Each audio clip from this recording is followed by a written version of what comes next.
The second speaker is His Worship the Mayor of Nedlands, Mr Max Hipkins. Mr Hipkins is a qualified planner, engineer and architect with a practical experience in Australia and overseas. Most of his professional life he has worked as a development consultant in the private sector. In local government he has held the positions of Director of Planning at the cities of Nedlands and Perth. At Perth he worked on a master plan for the city which included the waterfront, Betty's Jetty. He is currently a Fellow of the Planning Institute of Australia and Mayor of Nedlands. Please welcome Mr Hipkins.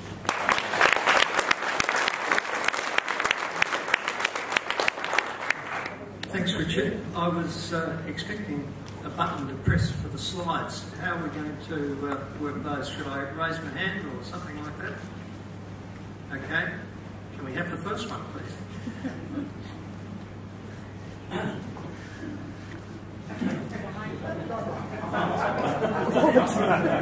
That's more than the first one. Sorry. I was looking at the screen at the back. I thought it was going to be reflected up there. Perhaps before I start, I should say that over the last week or so there have been a number of emails that have been circulating by people who don't understand the concept of wearing different hats. They're asking, will I be speaking as a town planner or as a candidate in the state election or as Mayor for the City of Nedlands? What I'd like to do is to sidestep those issues and to say that my comments are personal, they're only my own. Right. The recently released final report of the Metropolitan Local Government Review, known as the Robson Report, has recommended the amalgamation of 7 Western Suburbs councils into one consolidated local government with a combined population of around 80,000 people.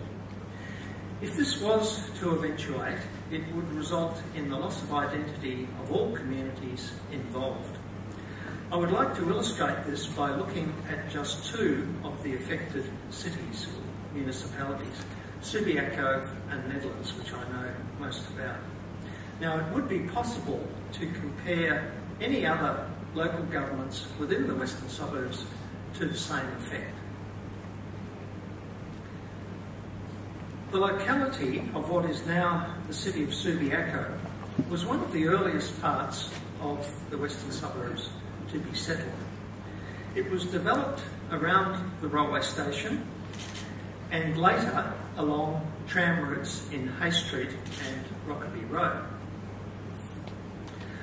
Workers' cottages and even upmarket accommodation built in the 19th century is now widely recognised for its heritage values. And this produced a relatively dense settlement pattern. Higher density development has continued to this day and encouraged a high proportion of young adults in the demographic population mix. Now, this is reflected in the activities and services available within the city. The suburbs of Subiaco and Shenton Park have a rich tradition in supporting the performing arts and in sporting entertainment.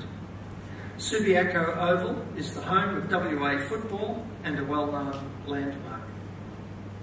Subiaco is also known for its markets and has one of the most successful traditional retail centres outside central Perth. The result is a strongly cohesive city, financially secure and fiercely independent.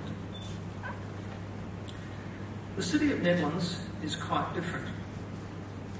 Situated between the 2 railway stations and early settled areas of Claremont and Subiaco, stretching between the river and the ocean, it was one of the last parts of the Western Suburbs to be developed. Its open spaces attracted holidaymakers for sports and recreation, such as at Steve's Nedlands Park Hotel and the Nedlands Baths. When the area was opened up for urban settlement, advertisements proclaimed no pocket handkerchief blocks, close to parks, and based on the latest Canadian and English methods of picturesque designs. Much of the district was settled between the wars when Art Deco was the fashion. There are also examples of mock Tudor design reflecting fashionable English villages. The low-density settlement pattern contains much vegetation and attracts bird life. There are many parks with clubs that allow the City of Nedlands to not only offer football and cricket, but hockey, soccer, rugby, croquet, lawn bowls, gridiron, tennis, volleyball, futsal, golf, sailing, swimming and surf lifesaving. Most of Nedlands' sporting clubs have a high proportion of members living outside the city, mostly in other parts of the western suburbs. An extensive river shoreline, ocean beach and a high proportion of parklands have large maintenance costs and presented a challenge for the city with its limited commercial base.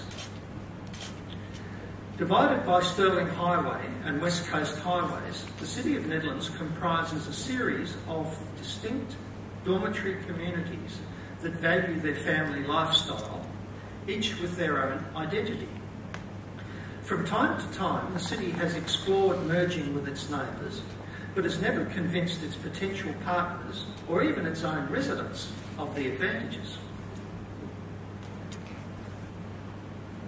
What would happen if the cities of Subiaco and Nedlands were absorbed within a greater Western Suburbs Council?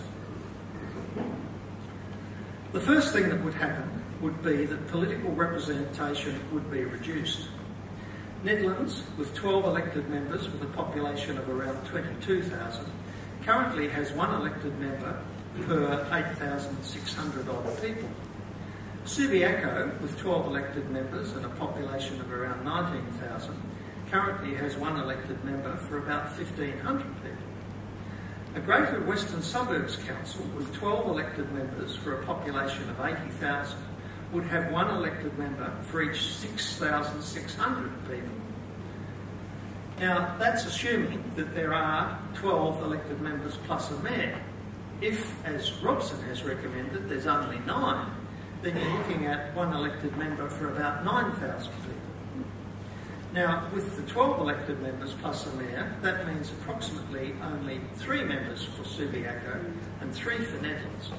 In both cases, political representation would decline by more than 75%.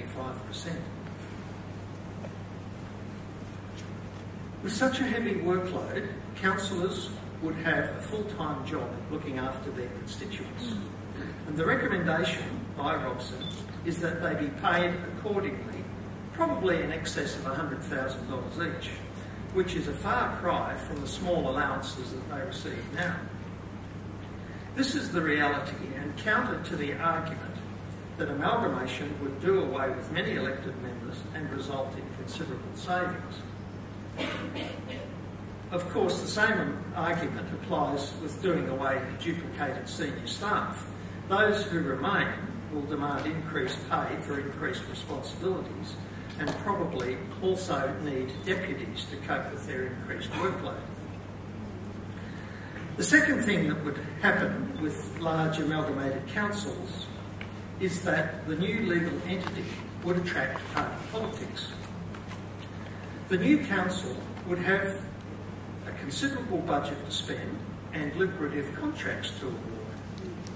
It would provide a good training ground for aspiring state and federal politicians. Because of the larger population and larger area to cover, no longer would individuals be able to afford to stand for positions on council. It would be only political parties who would have the funds to field candidates. Electors would be faced with only party candidates who could be expected to follow party lines, not what is in the best interest for the electorate and the maintenance of local identity. The third thing that would happen with wholesale amalgamations would be the stripping of local assets to pay for the restructure. The recent local government amalgamation in Queensland cost around $100 million. With the government of Western Australia having a large and increasing state debt, the obvious source of funds to pay for the amalgamations is local government. The city of Subiaco has reserved funds of almost $200 million, more than enough to pay for the merger. By comparison, the city of Nedlands has minimal cash reserves, but it has substantial land resources in its parks and gardens. The government-controlled Metropolitan Redevelopment Authority and Land Court have targeted parks for development and sale, such as the Perth waterfront and at Point Perrin. Subiaco Oval has already been identified for downsizing and development of density housing and sale, similar to what is occurring at Claremont Oval. This is once the new Birdswood Stadium is up and operating. Nedlands could expect its parklands to be targeted. There is no doubt that local government would be stripped of its cash and its land assets in the transition to amalgamated local governments, a major threat to the local character and services. To complete the destruction of local identity, this will come about in the name of equity, or alternatively with the ganging up of the majority of elected members against the minority to protect their own interests. In the name of equity, it is quite conceivable to imagine 9 of 12 councillors in the large Western Suburbs Council deciding Nedlands must give up its large lots to accommodate increased housing densities to alleviate zoning pressures elsewhere. It is also conceivable that a majority of councillors could decide that Subiaco is closest to central Perth, has a good rail connection, and already with its pattern of high density living, it should take a disproportionate amount of increased housing density.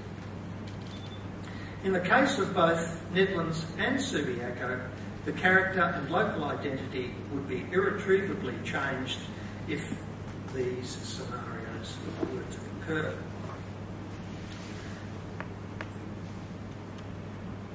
With one large council for the Western Suburbs, it can be expected that local differences will largely be ironed out and most of the area will end up looking much the same, with higher density housing and fewer parklands. The threat to local identity from amalgamation of local governments is real and imminent if the present government is returned. Both major political parties have at one time or another advocated amalgamation. Only independent representation in Parliament, representing local interests first and foremost, can forestall the amalgamation and loss of local identity. The state election is on the 9th of March 2013. Make March 9 Independence Day. Thank you.